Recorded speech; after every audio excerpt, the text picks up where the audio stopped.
اليوم يئس الذين كفروا من دينكم فلا تخشوهم واخشون اليوم أكملت لكم دينكم وأتممت عليكم نعمتي ورضيت لكم الإسلام دينا. بسم اللہ الرحمن الرحیم الحمد للہ رب العالمین وصلی اللہ علی محمد وآلہ الطاہرین ولعنۃ اللہ علی اعدائہم اجمعین الى قیام یوم الدین. وقال سبحانہ وتعالی هو الذی بعث فی الامیین رسولا منہم یتلو علیہم آیاتہ ویزکیہم ویعلمہم الکتاب والحکمہ وان کانوا من قبل لفی ضلال مبین. موضوع گفتگو معجزات رسول اللہ صلی اللہ علیہ وآلہ وسلم. کچھ معجزات کا ذکر کچھ پہلے کی نشستوں میں ہوا اور کچھ معجزات کا ذکر انشاءاللہ ہوگا.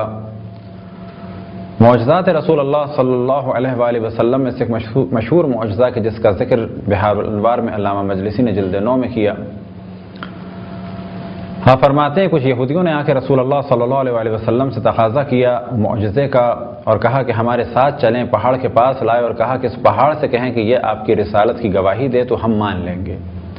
آپ نے پہاڑ کو حکم دیا, پہاڑ سے آواز آئی تو ان یہودیوں نے کہا کہ یہ آپ نے ہیلا کیا ہے, یہ آپ نے کھیل کھیلا ہے, اپنے چند اصحاب کو پیچھے بٹھا دیا. یہ آواز پہاڑ کی نہیں, در حقیقت ان کی آواز ہے. اب آپ پہاڑ کو قریب بلائیں اور کہیں کہ نچلا حصہ اوپر اور اوپری حصہ نیچے آ جائے. رسول اللہ صلی اللہ علیہ وسلم نے اشارہ کیا, ایک پتھر گرا. آپ نے کہا کہ یہ بھی پہاڑ کا ایک حصہ ہے, اس پتھر سے پوچھ لو. ان لوگوں نے پتھر ہاتھ میں لیا, کان کے قریب لے گئے. وہی آواز آئی کہ جو پہاڑ سے آواز آئی اور ویسی ہی گواہی دی. لیکن ان لوگوں نے پھر بھی کہا کہ نہیں, ہمیں وہی سب کچھ دیکھنا ہے کہ جس کا ہم نے تقاضا کیا.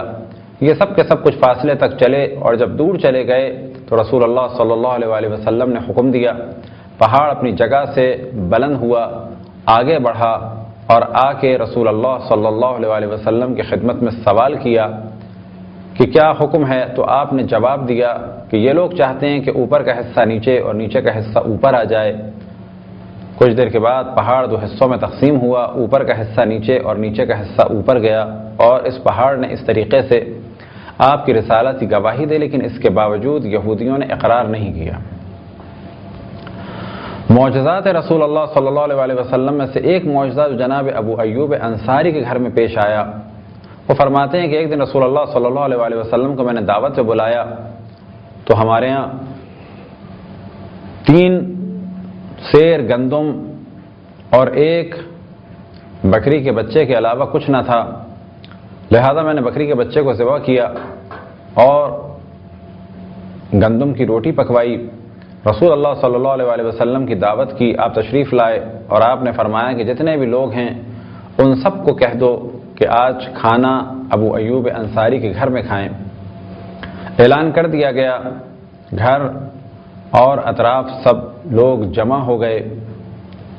جمع ہونے کے بعد آپ نے دعا کی اور اس کھانے میں اتنی برکت ہوئی کہ سب نے کھایا اور سب مطمئن ہو کے گئے. پھر آپ نے جناب ابو ایوب انصاری سے کہا کہ اس کی بچے کی کھال کہاں ہے, بکری کے بچے کی. اس کھال کو لایا گیا اور آپ نے فرمایا جو ہڈیاں بچی ہیں وہ اس میں ڈال دو. آپ نے دعا کی تو وہ بچہ زندہ ہو گیا اور پہلی والی صورت میں آ گیا. ایک اور واقعہ کہ جس میں 2 بچوں کے زندہ ہونے کا ذکر ہے. ایک دن رسول اللہ صلی اللہ علیہ وآلہ وسلم کی ایک صحابی نے دعوت کی اور دعوت میں اپنے گھر میں جو ایک بکری کا بچہ تھا اس کو ذبح کیا اور اس کے بعد یہ چلا گیا رسول اللہ صلی اللہ علیہ وسلم کو بلانے. بیوی کھانا پکانے میں مصروف ہوئی. بچوں میں سے ایک بچے نے دوسرے بچے کو اسی روش پہ ذبح کر دیا. جب بیوی کو خبر ہوئی تو وہ دوڑتی ہوئی آئی اور چیخی تو وہ بچہ اوپر چھت پہ بھاگ رہا تھا, وہ بھی گرا اور مر گیا.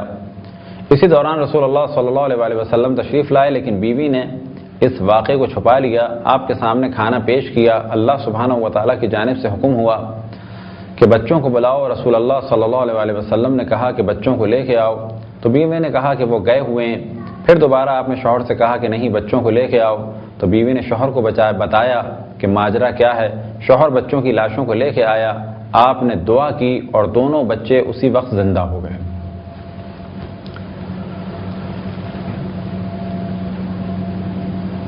جنگ حنین کے وقت ایک ایسا مرحلہ آیا کہ دریا کو عبور کرنا تھا اور کوئی بھی چیز عبور کرنے کی نہیں تھی۔ فوج نے آپ سے تقاضا کیا کہ اس وقت اگر ہم نے اس جگہ سے صحیح و سالم اپنی فوج کو نہیں گزارا تو دشمن ہمیں ختم کر دیں گے۔ رسول اللہ صلی اللہ علیہ وسلم نے دریا میں قدم رکھا اور پوری فوج اس طریقے سے گزر گئی جس طرح سے جناب موسیٰ کے ساتھ قوم بنی اسرائیل گزر گئی تھی۔ حتیٰ روایت میں نقل ہوا کہ گھوڑوں اور اونٹوں کے پاؤں بھی گیلے نہیں ہوئے۔ جناب ابو حیثم تیہان صحابی رسول اللہ صلی اللہ علیہ وسلم فرماتے ہیں کہ ایک دن رسول اللہ صلی اللہ علیہ وسلم میرے گھر آئے تو پیش کرنے کے لیے میرے پاس کچھ بھی نہیں تھا، میں کس طریقے سے مہمان نوازی کرتا، لہذا میں نے رسول اللہ صلی اللہ علیہ وسلم سے عذر خواہی کی اور کہا کہ میں کچھ پیش نہیں کر سکتا۔ تو آپ نے مولا علی علیہ السلام سے فرمایا اور نگاہ کی ایک کھجور کے سوکھے ہوئے درخت کی جانب، مولا علی سے فرمایا کہ کچھ پانی لاؤ۔ پانی لایا گیا، آپ نے اس پانی کو اپنے دہن مبارک میں داخل کیا اور پھر کلی کر دی اور فوراً ہی وہ درخت سرسبز ہو گیا اور اس میں کھجوریں لگ گئیں۔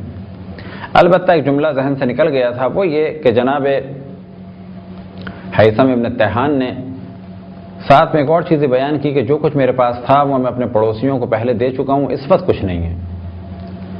لہذا وہ درخت فوراً سبز ہوا، اس میں کھجوریں لگیں اور تمام اصحاب نے، اور بعد میں وہ درخت تر و تازہ رہا اور لوگ اس سے کھجوریں کھاتے رہے۔ تو در حقیقت معجزات رسول اللہ تمام زندگی رسول اللہ میں ہر وقت ظاہر ہوتے رہے اور آج بھی گاہے بگاہے معجزات ظاہر ہوتے رہتے ہیں۔ مسجد نبوی میں رسول اللہ صلی اللہ علیہ وسلم ایک کھجور کے تنے سے ٹیک لگاتے تھے۔ جب منبر بنا تو اس کھجور کے تنے سے ٹیک لگانا آپ نے چھوڑ دیا اور جیسے ہی آپ اس منبر کی جانب گئے تو اس درخت سے اونٹ کے بچے کے رونے کی طرح سے آواز بلند ہوئی، اور جیسے ہی آواز بلند ہوئی تو آپ اپنے منبر سے اترے اور اترنے کے بعد اسے اپنی آغوش میں لیا تو آواز ختم ہو گئی۔ رسول اللہ صلی اللہ علیہ وسلم نے اس جانب توجہ دلائی کہ میں نے کیونکہ آپ پیٹ لگانے کا ارادہ ترک کر دیا تھا اور منبر بن گیا تھا، لہٰذا اس کے گریے کی آواز بلند ہو گئی، اگر میں اسے اپنی آغوش میں نہ لیتا تو یہ قیامت تک گریا کرتا۔ مولا علی علیہ السلام سے ایک روایت نقل ہوئی، حیات القلوب میں اس کا ذکر ہے کہ کچھ لوگ آئے اور آنے کے بعد رسول اللہ صلی اللہ علیہ وسلم سے درخواست کی، معجزے کی، اور ایک درخت کی جانب اشارہ کیا کہ آپ اس درخت کو آگے بڑھنے کا حکم دیں۔ مولا فرماتے ہیں کہ جب آپ نے حکم دیا تو یہ درخت اپنی جڑوں سمیت زمین سے بلند ہوا اور تیزی سے رسول اللہ صلی اللہ علیہ وسلم کی جانب آیا۔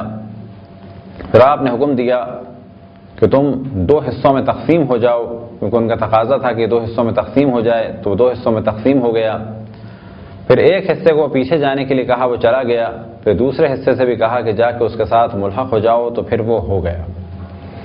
لیکن اس کے باوجود کچھ ہی لوگ ایمان لائے اور کچھ نے انکار کیا۔ طائف جاتے ہوئے رسول اللہ صلی اللہ علیہ وسلم ایک جگہ سے گزر رہے تھے تو راستے میں ایک درخت تھا، یعنی آپ چل رہے تھے اور سامنے ایک درخت آیا۔ اب گو کہ یہ ممکن تھا کہ آپ یہاں سے چلے جائیں یا وہاں سے چلے جائیں، لیکن اب جیسے ہی آپ کے سامنے یہ درخت تھا تو یہ درخت خود بخود 2 حصوں میں تقسیم ہوا اور رسول اللہ صلی اللہ علیہ وسلم اس کے درمیان سے گزرے۔ اس زمانے میں اصحاب کے درمیان اس درخت کا نام مشہور ہو گیا تھا سدرۃ النبی۔ بعد میں بھی یہ رہا اور اس درخت کا احترام کیا گیا۔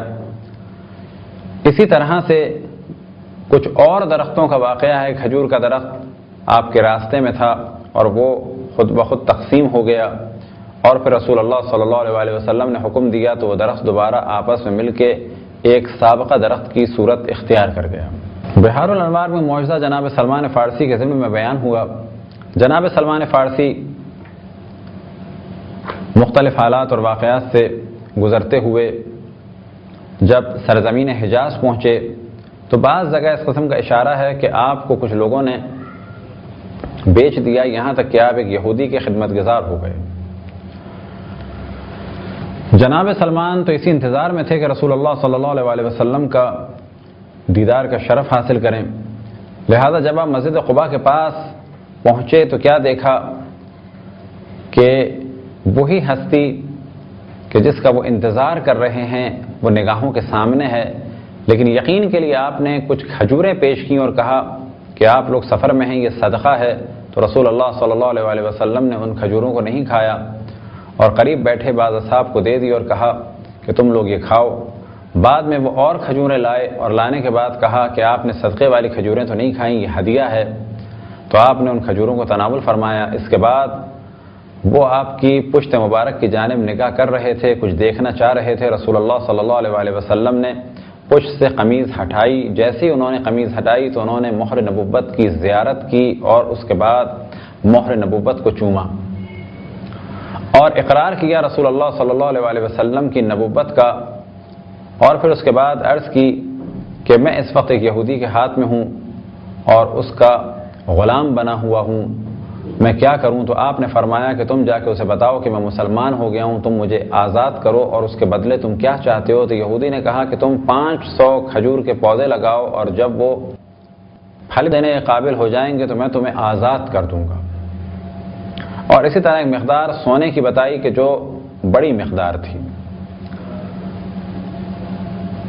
وہ جناب رسول اللہ صلی اللہ علیہ وسلم کی خدمت میں آیا اور کہا کہ اس نے مجھ سے یہ کہا ہے۔ تو آپ نے فرمایا کہ کوئی بات نہیں، 500 گٹھلیاں لے کے آؤ۔ رسول اللہ صلی اللہ علیہ وسلم کے پاس جناب سلمان فارسی 500 گٹھلیاں لے کے آئے۔ یہ گٹھلیاں آپ نے مولا علی علیہ السلام کو دیں اور اس کے بعد چلے اور یہودی کو بھی بلایا، اور بلانے کے بعد آپ زمین میں انگلی سے ایک گڑھا کرتے تھے، مولا علی سے فرماتے تھے کہ اس میں گٹھلی رکھو، اور اس کے بعد ہاتھ کا اشارہ کرتے تھے تو اس میں سے پانی نکلتا تھا، اور ابھی پہلے والا درخت پانی دے کر فارغ ہوتے تھے اور دوسرے درخت کا کام شروع کرتے تھے تو اس درخت میں پھل بھی لگ جاتے تھے اور وہ بڑا بھی ہو جاتا تھا۔ یہ منظر دیکھ کے سب کو بہت تعجب ہوا، اصحاب نے تکبیر کی ندا بلند کی۔ جب اس نے 500 درخت دیکھ لیے کہ یہ درخت پھلدار بھی ہو گئے تو اس نے کہا کہ وہ سونے کی مقدار، تو رسول اللہ صلی اللہ علیہ وسلم نے پتھر کی جانب اشارہ کیا اور وہ سونے میں بدل گیا۔ یہ سونا بھی اس یہودی کو دے دیا گیا، یہاں تک کہ جناب سلمان فارسی آزاد ہو گئے اور پھر ہمیشہ رسول اللہ صلی اللہ علیہ وسلم کی خدمت مبارک میں رہے۔ جناب خدیجہ سلام اللہ علیہا سے ایک معجزہ نقل ہوا، اور وہ یہ کہ ایک دن رسول اللہ صلی اللہ علیہ وسلم نے اپنے ناخن کاٹے۔ وہ فرماتی وہ ناخن میں نے جمع کر کے ایک طاق میں رکھ دیے، کچھ ہی دیر کے بعد میں نے کیا دیکھا کہ وہ ناخن سچے موتیوں میں بدل گئے۔ جس زمانے میں آپ مکے میں تھے اور مختلف افراد آپ کو شہید کرنا چاہتے تھے تو ایک دفعہ تو ابو جہل نے ارادہ کیا لیکن وہ یہ کام نہ کر سکا۔ ارادہ یہ تھا کہ رسول اللہ صلی اللہ علیہ وسلم نماز میں مشغول خانہ کعبہ کی جانب رخ، ایک پتھر بڑا سا مار دیا جائے جس سے رسول اللہ صلی اللہ علیہ وسلم دنیا سے رخصت ہو جائیں۔ وہ پتھر اٹھانا ہی چاہتا تھا کہ اس کے ہاتھ مفلوج ہو گئے اور اس کے گلے میں معلق ہو گئے۔ اس نے آ کے رسول اللہ سے درخواست کی تو رسول اللہ نے دعا کی اور اس کے ہاتھ دوبارہ صحیح ہو گئے۔ یہی کام ایک دوسرے شخص نے کرنا چاہا تو وہ کہتا ہے کہ میں کرنے کے لیے آگے بڑھا تو میں نے کیا دیکھا کہ رسول اللہ صلی اللہ علیہ وسلم کا دفاع ایک اژدہا کر رہا ہے۔ بس جیسے ہی میں نے منظر دیکھا تو مجھے خوف ہوا اور میں پلٹ کے واپس آ گیا۔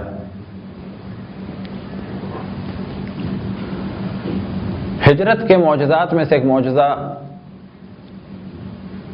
غار میں،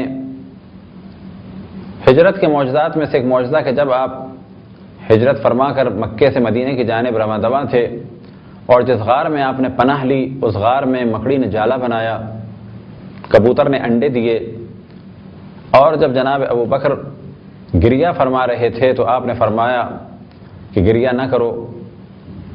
پھر اس کے بعد ایک روایت میں ملتا ہے کہ آپ نے اپنے پاؤں دیوار پر مس کیا، دیوار پر ٹکرایا تو وہاں پر ایک دریا نظر آیا اور ساتھ یہ کشتی نظر آئی، تو آپ نے فرمایا کہ ڈرو نہیں، اگر یہاں سے خطرہ ہوا تو اس دروازے سے نکل جائیں گے، سامنے دریا ہے، کشتی میں بیٹھ کے جان بچا لیں گے۔ یہ سن کر ان کو اطمینان ہوا اور اس طریقے سے ان کا گریہ ختم ہو گیا۔ مناقب شہر ابن عاشوب میں ایک معجزہ نقل ہوا کہ ایک دن رسول اللہ صلی اللہ علیہ وآلہ وسلم اور کچھ اصحاب مولا علی علیہ السلام، امام حسن، امام حسین تشریف فرما تھے. ایک پرندہ آیا اور آنے کے بعد رسول اللہ صلی اللہ علیہ وآلہ وسلم کے دست مبارک پہ بیٹھا اور آپ کو سلام کیا ان الفاظ میں، السلام علیک یا نبی اللہ. پھر اس کے بعد آپ نے جواب دیا اور وہ پرندہ مولا علی علیہ السلام کے ہاتھ پر بیٹھا اور آپ کو سلام کیا، السلام علیک یا وصی نبی اللہ.